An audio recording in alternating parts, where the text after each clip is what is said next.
So hello and shalom from Mount Carmel here in Israel. I'm happy to have Doug McHoney, PwC US International Tax Services Leader. Hello Doug, how are you? Very well, thank you for having me. Oh, so thanks for coming, and we're gonna have quick session, few questions on what you see on the market, and I will also ask you some very surprising questions about Israel. Well, I'm very excited to be here. This is my first visit, and this is a very lovely place here at Mount Carmel. Okay, so we are a year and a half post-tax reform. What areas within global tax have been most affected by US MNCs and then further inbound companies? Well, I think the thing that people are most excited about, Yair, of our U.S. tax reform is certainly the reduction of the U.S. corporate rate to 21%. It really puts us right in the middle of the OECD standard corporate tax rates, and I think that has really helped encourage investment into the U.S. and really made the landscape a lot more competitive. I think the cost of that 21% rate was a significant broadening of the base. And that additional broadening of the base has resulted in our base erosion and anti-abuse tax, which generally denies payments or denies deduction on payments of interest or royalties to related parties. That has impacted a lot of our inbound investments. The other provisions, Section 163J, 163J has limited the amount of interest expense that can be deductible in the U.S. to 30% of EBITDA.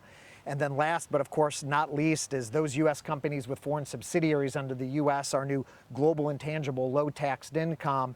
Although we have advertised our new U.S. system as a territorial system, this new GILTI provision really taxes a significant amount of foreign earnings immediately in the U.S.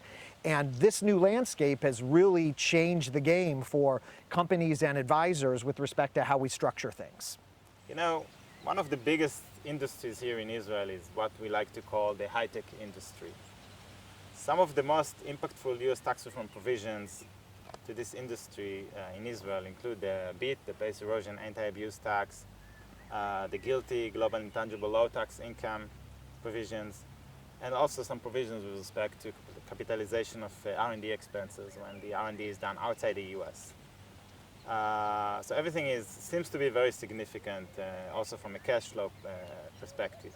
How are companies around the world tackling these issues? How they react to it?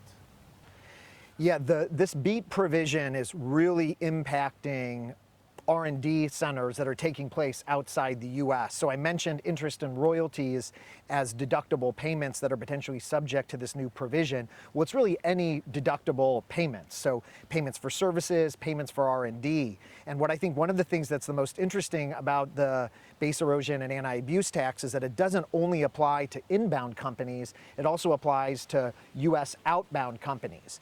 And to the extent that whether you're a U.S. multinational or a foreign multinational investing in the U.S., if there are R&D centers that are located in Israel, for example, those payments to those R&D centers are generally subject to the BEAT.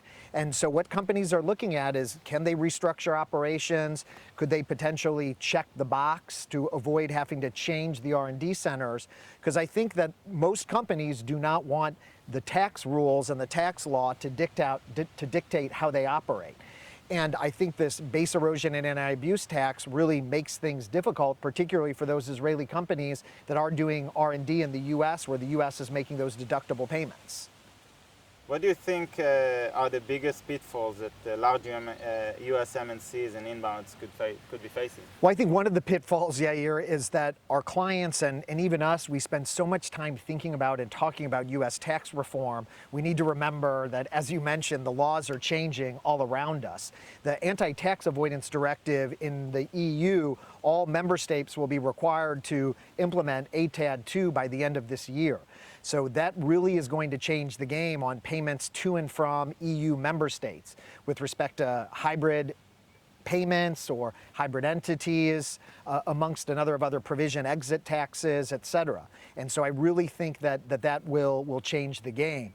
But in addition to those laws, which we know the EU, for example, has to implement before the end of this year, BEPS 2.0, as you called it, could also really fundamentally change. We know that the OECD is in the process of releasing guidance and a work plan to figure out how they tackle the digital economy. And I think that while we all are getting used to U.S. tax reform and the ATAD 2 provisions and restructuring operations, that there could be a fundamental shift outside the U.S. amongst the OECD that could require another round of potential restructurings. And for business people and tax advisors and our clients, it is really a time of uncertainty that we all are having to live with. There has obviously been and continue to be dramatic changes to tax, both from a U.S. and non-U.S. perspective, that have really challenged the tax department to reconsider their current global tax footprint. What does the future state of the global tax landscape look like, let's say 5 years from now? What are the biggest challenges you believe US MNCs will face, and what about inbounds? Well, I think the only thing that is certain is uncertainty, and we spend a lot of time as tax advisors using that expression, but I continue to expect significant change across the globe. There's questions with respect to the stability of the U.S. tax system from a political perspective, questions I get with respect to what happens if we elect a Democratic president, we have a Democrat Congress, could they potentially repeal U.S. tax reform? Is the foreign-derived intangible income and the GILTI provisions that give a preferential rate at roughly 13%, is that potentially on the chopping block? We know that built into U.S. tax reform, there are a number of provisions that are going to expire or take effect or increase in rate, whether it's in 2022, 2025. So just built within the U.S. tax system, we know that there are going to be changes, let alone the political changes. And then if we think outside the U.S., similarly, there's a lot of political instability. Who knows by the time somebody watches this whether Brexit may or may not happen. We don't know exactly what's going to happen with BEPS 2.0, how things could shake out with respect to the digital economy and BEPS 2.0. Is the arm's length standard potentially at risk from a transfer pricing perspective? That would be a fundamental shift.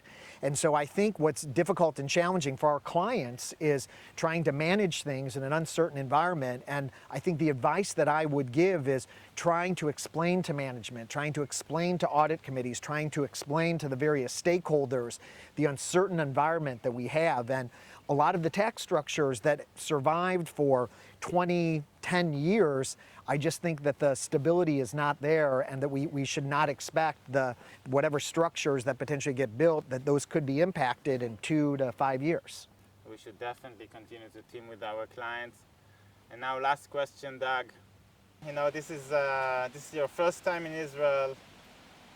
What has surprised you most about this country?